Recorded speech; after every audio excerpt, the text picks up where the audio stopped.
अस्सलाम वालेकुम dear students. आज की इस वीडियो में हम सबसे पहला सिमेट्रिक ऑपरेशन डिस्कस करेंगे जो कि आइडेंटिटी कहलाता है। Now what is identity? If we do nothing और leave the molecule as such then we can say that identity is present in a molecule. यानी कि अगर हम कोई ऑब्जेक्ट है उस पर कोई फोर्स ना लगाएं, वो जैसे है वैसे ही उसको पड़ा रहने दें, तो हम कहते हैं कि उस मॉलिक्यूल के अंदर आइडेंटिटी प्रेजेंट है। Identity is present in every object. Now secondly, if we rotate the molecule by 360 then identity is present in the molecule। यानी अगर हम कोई मॉलिक्यूल है उसको 360 डिग्री पे रोटेट करें तो मॉलिक्यूल जो है वो रोटेशन के बाद अपनी ओरिजिनल फॉर्म में वापस आ जाता है, तो हम कहते हैं कि मॉलिक्यूल के अंदर आइडेंटिटी प्रेजेंट है। आइडेंटिटी को हम जब 360 डिग्री पे रोटेशन देते हैं तो उसको हम C1 की रोटेशन भी बोलते हैं। जैसे CN is equal to 360 degree by N होता है, तो यहाँ पे N जो है हम 360 डिग्री की रोटेशन दे रहे हैं, तो यहाँ पे N पे जगह पर 360 डिग्री करेंगे तो ये C1 की रोटेशन बन जाएगी। अब हम आइडेंटिटी को समझने के लिए एक एग्जाम्पल लेते हैं। मैंने यहाँ पे टेट्राहेड्रल स्ट्रक्चर लिया है CH4। अब आप देख रहे हैं कि CH4 के अंदर आइडेंटिटी प्रेजेंट नहीं है। इसके अंदर काफ़ी सारे सिमेट्रिक ऑपरेशंस प्रेजेंट हैं, लाइक आइडेंटिटी है, इसमें रोटेशन एंड रिफ्लेक्शन प्रेजेंट है। अब रोटेशन और रिफ्लेक्शन कैसे है ये हम जो है वो बाद वाले लेक्चर्स में इंशाल्लाह देखेंगे। आज अभी हम ये देखेंगे कि अगर मैं इस मॉलिक्यूल को 90 की रोटेशन भी दूं तो भी ये मॉलिक्यूल जो है वो मुझे अपनी ओरिजिनल फॉर्म की तरह ही दिखेगा। तो इसका मतलब है इसके अंदर आइडेंटिटी प्रेजेंट नहीं है, क्योंकि आइडेंटिटी के लिए हमने मॉलिक्यूल को 360 की रोटेशन देना होती है। मॉलिक्यूल 360 पे रोटेट करने के बाद ही ओरिजिनल फॉर्म जैसा हमें दिखाई देता है। अब मैंने इस मॉलिक्यूल के अगर इन हाइड्रोजन्स को रिप्लेस कर दूं हैलोजन्स के साथ, like iodine, chlorine and bromine के साथ मैंने इसको रिप्लेस कर दिया, तो अब आप देखेंगे इस ये मॉलिक्यूल जो है वो सिर्फ 360 पे जब मैं इसको रोटेशन दूंगी तो ही ये मुझे जो है वो अपनी ओरिजिनल फॉर्म में दिखेगा, अदरवाइज़ ये नहीं दिखेगा। तो इसका मतलब है इस मॉलिक्यूल के अंदर कोई और सिमेट्रिक ऑपरेशंस प्रेजेंट नहीं है सिवाय आइडेंटिटी के। अब हम एक अमोनिया की एग्जांपल को देख लेते हैं। मेरे पास ये अमोनिया का स्ट्रक्चर मैंने ड्रा किया हुआ है। अमोनिया का स्ट्रक्चर आपको पता है, इसकी ज्योमेट्री जो है वो ट्रायंगुलर ज्योमेट्री होती है। इसके जो है वो इन दो हाइड्रोजन्स के दरमियान 120 का एंगल होगा। अगर मैं इस मॉलिक्यूल को 120 पे रोटेट करती हूँ तो मैं देखूँगी कि H1 जो है वो H2 की जगह पे चला जाएगा और H2 H3 की जगह पे चला जाएगा और H1 रोटेट होके H1 की जगह पे आ जाएगा। तो इस मॉलिक्यूल के अंदर को मैं अगर 360 की बजाय 120 की भी रोटेशन दे रही हूँ तो मुझे मॉलिक्यूल जो है वो ओरिजिनल की तरह ही नज़र आ रहा है।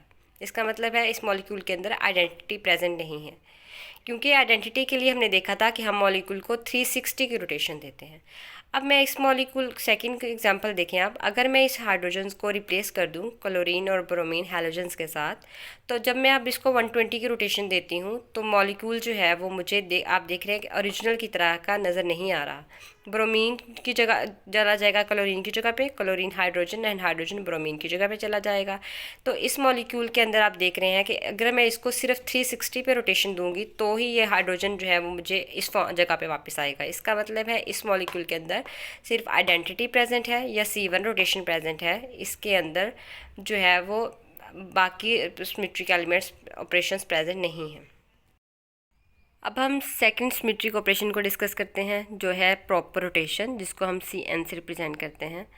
प्रॉपर रोटेशन में क्या होता है कि जब हम कोई मॉलिक्यूल है उसको हम 360 डिग्री बाय N पे रोटेशन देते हैं तो मॉलिक्यूल जो है अगर जब रोटेशन के बाद हमें न्यू ओरिएंटेशन जो मिलती है, अगर वो पहले जैसी ही सिमिलर हुई, जिस रोटेशन से पहले जैसे मॉलिक्यूल के साथ सिमिलर हुई, तो हम कहते हैं कि उस मॉलिक्यूल के अंदर एक प्रॉपर रोटेशनल एक्सिस प्रेजेंट है। 360 डिग्री बाय N में N क्या है कि हम उसको किस एंगल पे रोटेशन दे रहे हैं। उसको हम आइदर 120 पे रोटेशन दे रहे हैं, हम उसको 180 पे रोटेशन दे रहे हैं, हम उसको 360 पे रोटेशन दे रहे हैं। जैसे हमने आइडेंटिटी में हमने N पे 360 पुट किया था क्योंकि उस हम मॉलिक्यूल को 360 पे रोटेशन दे रहे थे।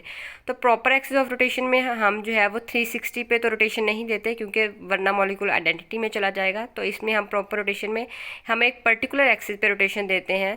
रोटेशन के बाद अगर मॉलिक्यूल की सिमेट्री जो है वो पहले मॉलिक्यूल की से मिलती होगी तो हम कहेंगे उस मॉलिक्यूल के अंदर प्रॉपर रोटेशन प्रेजेंट है।